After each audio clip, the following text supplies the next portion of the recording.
Hi everyone, it's Carmela from Angel Blessings and welcome. We are going to talk today about self-care and how it is really one of the number one things for you to do in order to lead a balanced life. But before we jump right on in, I just want to talk to you a little bit about myself. Like I said, I'm Carmela and I'm an angel intuitive coach. And what I get to do is I love helping women who feel overwhelmed manifest a more balanced life by connecting to their angels and intuition. So many of us feel overwhelmed, and it's not just on occasion, it's sometimes that day to day feeling overwhelmed where you wake up and you're going down your list of things to do and you're feeling like the weight of the world is on your shoulders and you're feeling like you're being pulled in a million different directions and you're just anxious the minute you wake up and you're ready to feel that pressure and you just don't even know where to start sometimes or wonder how you're going to get through everything. So what I do is I get to work with you on how you can actually live a balanced life and get back into tapping into you and what your needs and desires are, as well as still getting your responsibilities done. And then we get to connect to the loving guidance of your angels and intuition. So feel free to message me, email me, and I can tell you all about my program and how I might be able to help you. So today we're talking about self-care, and I know you've heard about it many times and you've heard many tips and tricks and everything else. But today I'm really going to talk to you about some tips, some methods that really work, and it's going to help you to live a more balanced life. Because once you start taking care of you, you're able to then tap into your needs, desires, also making sure you have time for yourself so that you are able to be there for other people and take care of your responsibilities. But self-care is definitely a priority in needing into having a balanced life. So let's jump in. One of the things for us to think about is self-care as a way of living every day. So self-care isn't something that you save for that one day off or something that you're like, okay, I think I have time 2 weeks from now. I'm going to talk to you about how to incorporate it every day. And I know you might be saying, wait a minute, I don't have time. I don't have a half an hour. I don't have an hour to myself to go to the spa or get a mani-pedi. But I'm going to talk to you about what's really going to work. So a couple of different things. The first one is that there are different types of self-care. So a mani-pedi for one person or taking a lovely relaxing bath might be great for some people, like myself. I love a lovely relaxing bath with the candles and the music. But for other people, they might be saying that is not my idea of self-care. So what I recommend is writing down, what do you enjoy? What brings you relaxation and peace and just something that really brings a smile to your face? So it might be getting a massage. It might be, making bread and getting back to cooking that you've kind of put to the side.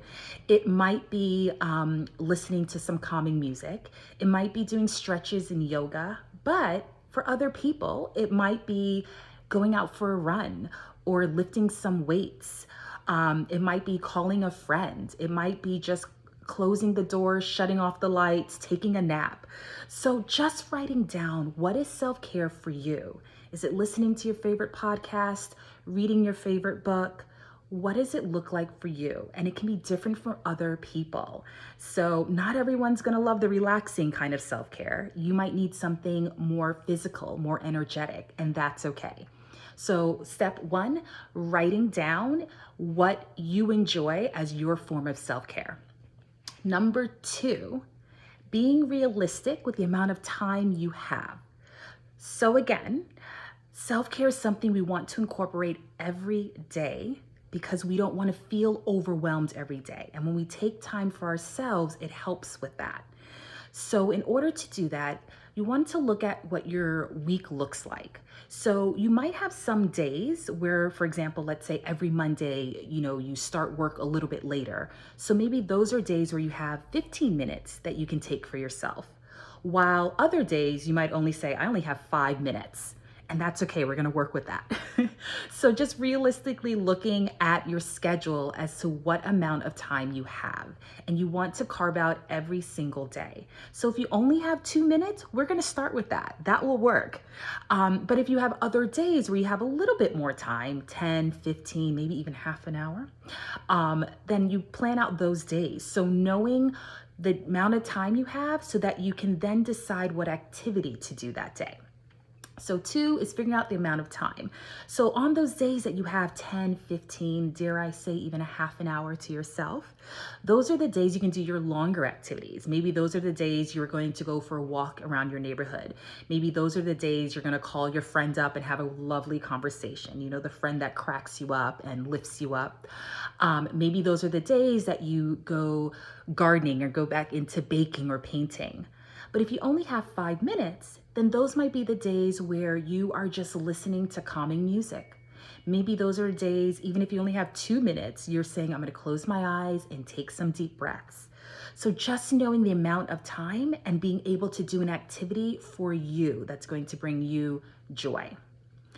Another thing is that tapping in to yourself each day to see what type of self-care you need. So on some days, those days where you feel like your mind is spinning all over the place, the self-care you might need that day is, I need to just relax my shoulders and take some calm, deep breaths. And that's it. Take 2 minutes. There are other days where you just need a little, almost like a hug, a little extra nurturing and comforting. So those are the days that maybe you are calling up your good friend that lifts you up. Maybe those are the days that you're listening to some wonderful affirmations that are full of positivity. Maybe those are the days that you're visualizing. There are other days, if you tap in, it might just say you need to just relax. So maybe those are days you can take a quick nap. Or maybe those are the days you're just putting on calming music. And you might have other days for self-care that says make sure you nourish yourself. So literally making sure you get enough water. I know I've been there many times where I'm just working, and I said, wait a minute, I need to have some water. So even if you set a timer on your phone, even if you download one of those cute apps that reminds you to have water, but those might be the days when you tap in and it says to nurture yourself. So making sure you have your lunch and your dinner. Maybe there's some snacks around you for a quick pick-me-up, and making sure you are drinking enough water. And then there may be days when you tap in and it's just saying to veg out.